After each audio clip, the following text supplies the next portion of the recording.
नाज़रीन इकराम, एक मरतबा अल्लाह के प्यारे महबूब सल्लल्लाहु अलैहि वसल्लम की बारगाह में बहुत सारे सहाबा तशरीफ फरमा थे। तमाम सहाबा इकराम एक एक करके अपनी जिंदगी के वाकयात सुना रहे थे। ऐसे में एक सहाबी रसूल हुजूर अकरम सल्लल्लाहु अलैहि वसल्लम की बारगाह में अर्ज करते हैं, या रसूल अल्लाह सल्लल्लाहु अलैहि वसल्लम, जमाने जाहिलियत की दो बातें मुझे आज भी इतनी अच्छी तरह से याद हैं कि उनमें से जब एक बात मुझे याद आती है तो मेरी हंसी नहीं रुकती, और जब दूसरी बात मुझे याद आती है तो मेरे आंसू नहीं थमते। अल्लाह के प्यारे महबूब सल्लल्लाहु अलैहि वसल्लम ने फरमाया कि आखिर वो दो वाकयात कौन से हैं। वो सहाबी अर्ज करते हैं कि या रसूल अल्लाह सल्लल्लाहु अलैहि वसल्लम, एक मर्तबा मैं तिजारत की गरज से सफर पर जा रहा था, तो सफर पर जाते वक्त हमारे घर में जो हमारा बुत था, जिसकी पूजा हमारे बाप दादा परदादा सदियों से करते चले आए थे, उस पत्थर के बुत को भी मैंने अपने सामान में साथ बांध लिया, इस इरादे से कि रास्ते में जहां कहीं भी आराम के लिए रुकूंगा, जहां खाने पीने के लिए ठहरूंगा, वहां पर इसे भी निकाल कर रख दूंगा, इसकी पूजा करूंगा, इस पर चढ़ावे चढ़ाऊंगा, और अगर रास्ते में कोई मुसीबत और परेशानी आई तो इसके सामने मन्नतें मांगूंगा, दुआएं मांगूंगा, और ये सफर में मेरी मदद करेगा।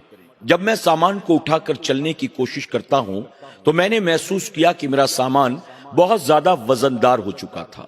मजबूरन मुझे पत्थर के बुत को अपने सामान से बाहर निकालना पड़ा, लेकिन मैं अपने खुदा को साथ लिए बगैर जाना भी नहीं चाहता था, तो मैंने इसलिए एक आटे का बुत तैयार किया जो हूबहू मेरे उस पत्थर के बुत की तरह था, लेकिन वजन में बहुत हल्का था। अब मैंने उसे अपने सामान के साथ बांधा और सफर पर रवाना हो गया।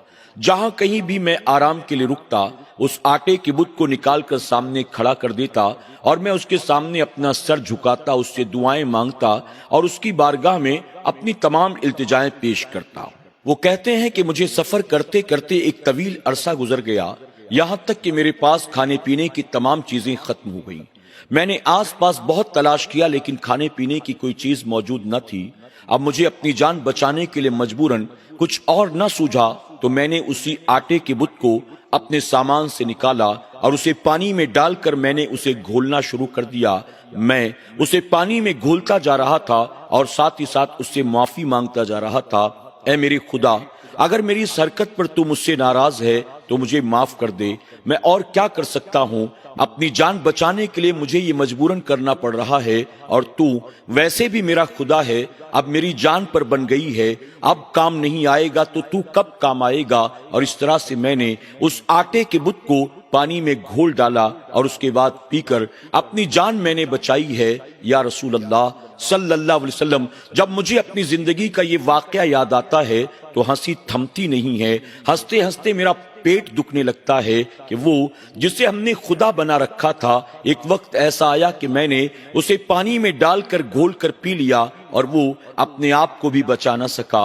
और उसी के साथ वो सहाबी अर्ज करते हैं, या रसूल अल्लाह सल्लल्लाहु अलैहि वसल्लम, मेरी जिंदगी का जमाने जाहिलियत का दूसरा वाकया, जब मुझे वो वाकया याद आता है तो मेरे आंसू नहीं थमते। अल्लाह के प्यारे महबूब सल्लल्लाहु अलैहि वसल्लम फरमाते हैं, वो क्या वाकया था। अब वो सहाबी जिनकी आंखें नम हो जाती हैं अर्ज करते हैं, या रसूल अल्लाह सल्लल्लाहु अलैहि वसल्लम, जमाने जाहिलियत में मैंने एक एक करके अपने बाप दादा की रस्मों को जिंदा करने के लिए 5 बेटियों को जिंदा जमीन में दफन कर दिया था।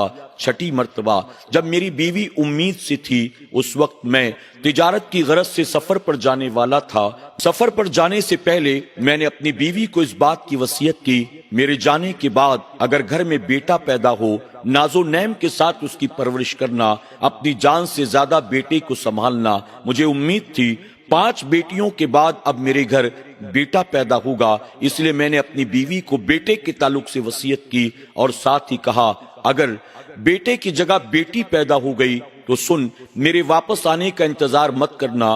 5 बेटियों को मैंने जिंदा जमीन में दफन किया है, छठी बेटी को तू खुद दफन कर देना, उसकी वजह कि मुझे वापस आने में کتنا وقت لگے گا میں خود بھی نہیں جانتا۔ اپنی بیوی کو یہ وصیت کر کے میں سفر پر چلا گیا۔ یا رسول اللہ صلی اللہ علیہ وسلم، میں کئی سالوں کے بعد اپنے گھر واپس آتا ہوں۔ جب میں نے دروازے پر دستک دی، میری بیوی نے دروازہ کھولا۔ میں گھر کے اندر داخل ہوا تو میں نے دیکھا میرے گھر میں ایک چھوٹی سی بچی موجود تھی۔ جیسے ہی میں نے اس بچی کو دیکھا میرا خون کھول گیا۔ میں نے اپنی بیوی کو ڈانٹتے ہوئے کہا، یہ کون ہے؟ کس کی بیٹی ہے؟ ہمارے گھر میں کیا کر رہی ہے؟ تو بتا، ہمارے گھر لڑکا پیدا ہوا تھا کہ لڑکی پیدا ہوئی تھی؟ میرے سوالوں کو سننے کے بعد میری بیوی کانپ گئی۔ وہ کہنے لگی، آپ کے جانے کے بعد ایک مردہ بیٹی پیدا ہوئی تھی، میں نے لے جا کر اسے کوڑے کرکٹ کے ڈھیر پر پھینک دیا۔ یہ بچی ہماری اپنی بچی نہیں ہے، آپ کو گھبرانے کی کوئی ضرورت نہیں۔ دراصل آپ کی غیر موجودگی میں میں گھر میں اکیلی تھی، اور اکیلے میں مجھے گھر میں ڈر لگتا تھا۔ گھر کے در و دیوار مجھے کاٹنے کو دوڑتی تھی۔ اپنے اکیلے پن کو دور کرنے کے لیے یہ ہمارے پڑوس میں رہنے والے یہودی کی بیٹی ہے، میں نے اسے گود لے لیا۔ میں نے اس کے ماں باپ سے کہا، جب تک آپ نہیں آ جاتے ہیں تب تک یہ میرے ساتھ رہے گی، اس کے بعد اسے انہیں واپس لوٹا دوں گی۔ وہ صحابی عرض کرتے ہیں، یا رسول اللہ صلی اللہ علیہ وسلم، اپنی بیوی کی اس بات کو سن کر میں مطمئن ہو گیا۔ میں نے دیکھا وہ بچی دن رات ہمارے گھر میں رہتی تھی۔ میری بیوی اپنے ہاتھوں سے اس کو غسل دیتی، اپنے ہاتھوں سے اس کے کپڑے تبدیل کرتی، اپنے ہاتھوں سے لقمہ بنا کر اسے کھانا کھلایا کرتی تھی، اس کے بالوں میں کنگھی کیا کرتی تھی، اور وہ چھوٹی سی بچی میری بیوی کو امی امی کہہ کر بلاتی تھی۔ اب دھیرے دھیرے اس بچی کے لیے میرے دل میں بھی محبت پیدا ہو گئی۔ وہ بچی میرے قریب آنے لگی، مجھے ابو کہہ کر بلانے لگی۔ چند دن کا عرصہ گزرا۔ ایک رات کھانے سے فارغ ہو کر میں اپنے دوستوں سے ملاقات کرنے کے لیے جاتا ہوں۔ جب میرے دوستوں نے مجھے دیکھا تو مجھ سے کہا، بتاؤ تمہارے گھر میں کیا کوئی چھوٹی سی بچی بھی موجود ہے؟ میں نے ان سے کہا، ہاں ایک چھوٹی سی بچی میرے گھر میں موجود ہے۔ تو میرے دوستوں نے کہا، کیا تمہیں پتا ہے کہ وہ کس کی بیٹی ہے؟ میں نے ان سے کہا، میری بیوی نے مجھے بتایا وہ پڑوس میں رہنے والے کسی یہودی کی بیٹی ہے۔ میری بیوی نے اس کو اپنی گود لیا ہے تاکہ اس کی تنہائی دور ہو جائے۔ چونکہ ہمارے گھر میں ہماری اپنی کوئی اولاد نہیں ہے، اس لیے میری بیوی کا اس یہودی کی بیٹی کے ساتھ دل لگ گیا ہے۔ اس پر میرے دوستوں نے کہا، تمہاری بیوی نے تم سے جھوٹ بولا ہے، تمہاری بیوی نے تمہارے ساتھ دھوکہ کیا ہے۔ تمہارے گھر میں پلنے والی وہ بچی کسی اور کی نہیں، تمہاری اپنی بیٹی ہے۔ تمہارے جانے کے بعد تمہارے گھر میں بیٹی پیدا ہوئی تھی۔ ہم نے تمہاری بیوی کو بہت سمجھایا بجھایا۔ ہم نے کہا، ہمارے باپ دادا کی روایت یہ ہے، ہم اپنی بچیوں کو زندہ دفن کر دیتے ہیں۔ ہم نے تیری بیوی سے کہا وہ بیٹی کا گلا گھونٹ دے، لیکن وہ تیار نہیں تھی۔ ہم نے کہا، لا بیٹی کو ہمارے حوالے کر دے، ہم لے جا کر اسے زمین میں زندہ دفن کر دیں گے، لیکن وہ ہماری بات بھی ماننے کو تیار نہیں تھی۔ ہم نے اسے بڑا سمجھایا بجھایا، لیکن وہ ہماری بات ماننے کو بالکل تیار نہ ہوئی۔ سن، تیرے گھر میں پلنے والی کسی اور کی نہیں، وہ تیری اپنی بیٹی ہے۔ وہ صحابی عرض کرتے ہیں، یا رسول اللہ صلی اللہ علیہ وسلم، جیسے ہی میرے دوستوں نے مجھے یہ بات بتائی میں غصے میں آگ ببولا ہو گیا۔ میں تیزی کے ساتھ اپنے گھر کی طرف جاتا ہوں۔ میں نے گھر میں جا کر دیکھا میری بیوی سو رہی تھی، اور پہلو میں وہ چھوٹی سی بچی بھی لپٹ کر سو رہی تھی۔ میں نے غصے میں بچی کے ہاتھ کو پکڑا اور تیزی سے میں نے اسے اپنی بیوی سے دور کر دیا۔ اب جیسے ہی بیوی سے دور گھسیٹنا تھا، فوراً میری بیوی کی آنکھ کھل جاتی ہے۔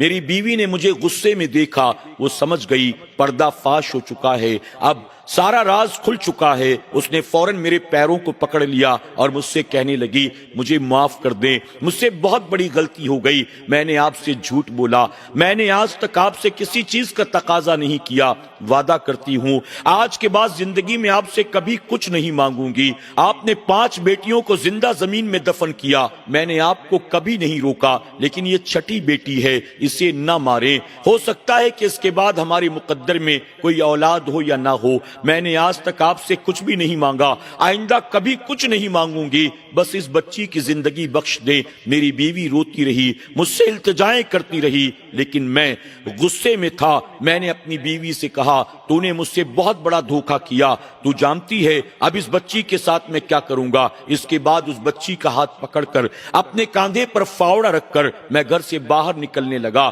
میری بیوی بھاگتی ہوئی آتی ہے، میرے پیروں کو تھام لیا، میں نے اس کے گالوں پر तमाचे बरसाए हैं और उसके बाद उस बच्ची को लेकर घर से बाहर निकलता हूं। मैंने बाहर से कुंडी लगा दी और उसके बाद तपते हुए सेहरा की तरफ बढ़ता जा रहा था।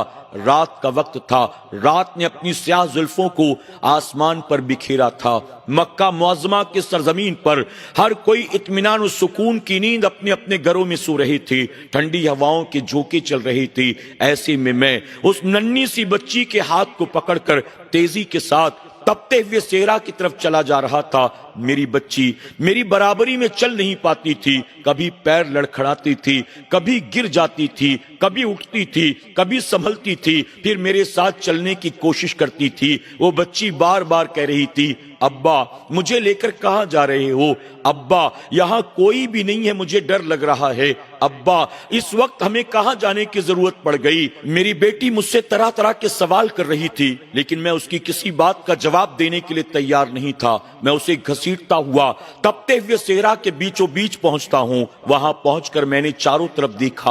अब हम दोनों के सिवा आसपास कोई मौजूद न था। मैंने अपनी बच्ची के हाथ को छोड़ा। उसके बाद जमीन पर गड्ढा बनाना शुरू करता हूं।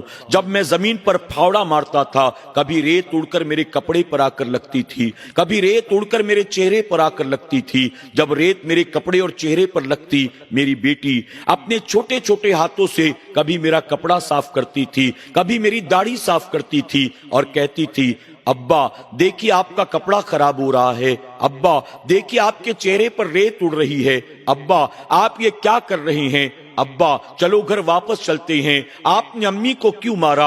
अब्बा मुझे बहुत डर लग रहा है। मेरी बेटी सवाल करती जा रही थी और मैं तेजी के साथ जमीन में गड्ढा खोदता चला जा रहा था। यहां तक कि जब मैंने इतना गहरा गड्ढा खोद लिया, जब मुझे यकीन हो गया अब मैं अपनी बेटी को इसमें जिंदा दफन कर सकता हूं, अब ये बाहर नहीं निकल सकती, मैंने फावड़े को एक तरफ रखा। अपने दोनों हाथों से अपनी बेटी के बाजू को मैंने थामा और उसके बाद गड्ढे के करीब लाकर अपनी बेटी को मैंने गड्ढे के अंदर फेंक दिया। मेरी बेटी जब गड्ढे के अंदर जाकर गिरती है, अंदर से पुकार कर कहती है, अब्बा आप ये क्या कर रहे हैं? अब्बा मुझे बहुत डर लग रहा है। अब्बा मुझे बाहर निकाल लीजिए। अब्बा मुझे अम्मी के पास जाना है। वो सहाबी ये बताते जाते थे, उनकी आंखों से आंसू बहते जा रहे थे। खुद सहाबी रसूल नहीं बल्कि पूरा मजमा रो रहा था।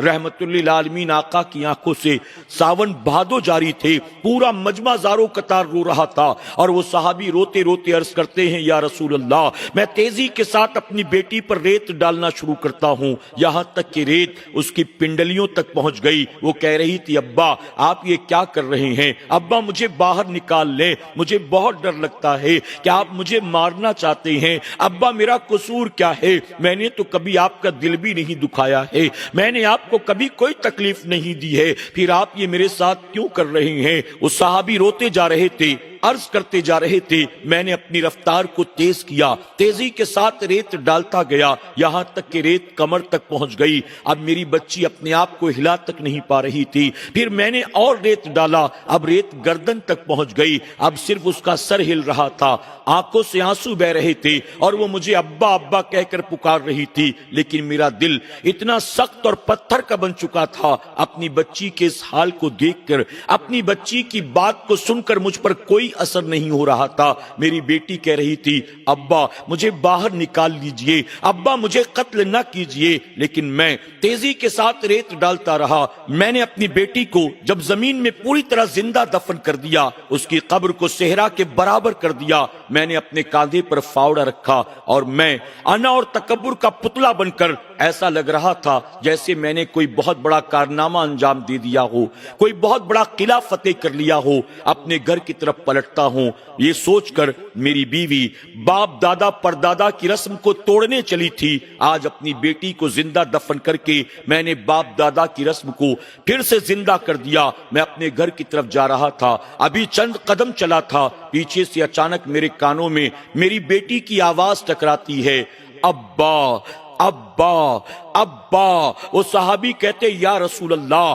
آج سے پہلے 5 بیٹیوں کو زندہ دفن کر چکا تھا، لیکن دل میں کبھی خوف پیدا نہیں ہوا، آج تک کبھی دل لرزا نہیں تھا، لیکن پہلی بار اپنی بیٹی کو دفن کرنے کے بعد جب میں پلٹا تو میرے کانوں میں اس کی آواز آ رہی تھی، میرا دل لرزنے لگا، میں نے پلٹ کر دیکھا کہیں باہر تو نہیں نکل آئی ہے، لیکن دور دور تک اس کا کہیں نام و نشان نہیں تھا۔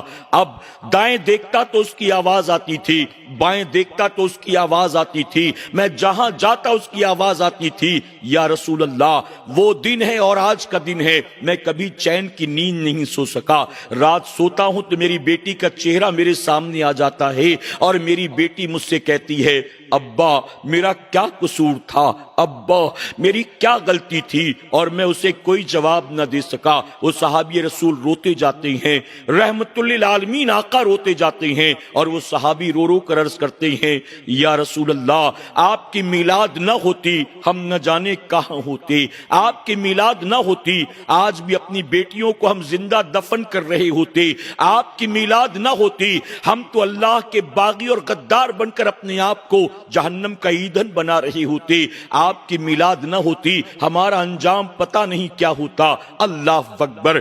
ناظرین اکرام، آپ ذرا دیکھیں کہ وہ صحابی رسول جو زمانے جاہلیت میں سنگ دل تھے، اپنی بیٹیوں کے قاتل تھے، بت پرست تھے، مشرک تھے، اللہ کے باغی اور غدار تھے، قبول اسلام کے بعد ان کے اندر کیسی تبدیلی آئی ہے، کیسی تبدیلی آئی ہے کہ وہ اللہ کے محبوب صلی اللہ علیہ وسلم کی آمد کی خوشی مناتے ہیں اور کہتے ہیں آپ نہ آتے ہمارا انجام کیا ہوتا، آپ نہ آتے ہم پتہ نہیں کون سے اندھیرے میں بھٹک رہے ہوتے۔ اور یہی وجہ ہے ہم اللہ کے محبوب صلی اللہ علیہ وسلم کو اللہ کی تمام نعمتوں میں سب سے بڑی نعمت مانتے ہیں۔ یقیناً ہمیں جو کچھ ملا ہے اللہ نے اسی محبوب کے صدقے میں عطا فرمایا ہے۔ اللہ ہمیں اور آپ کو اپنے محبوب صلی اللہ علیہ وسلم سے سچی پکی محبت کی توفیق عطا فرمائے اور ان کے نقش قدم پر اپنی زندگی کو گزارنے کی توفیق عطا کرے، آمین یا رب العالمین۔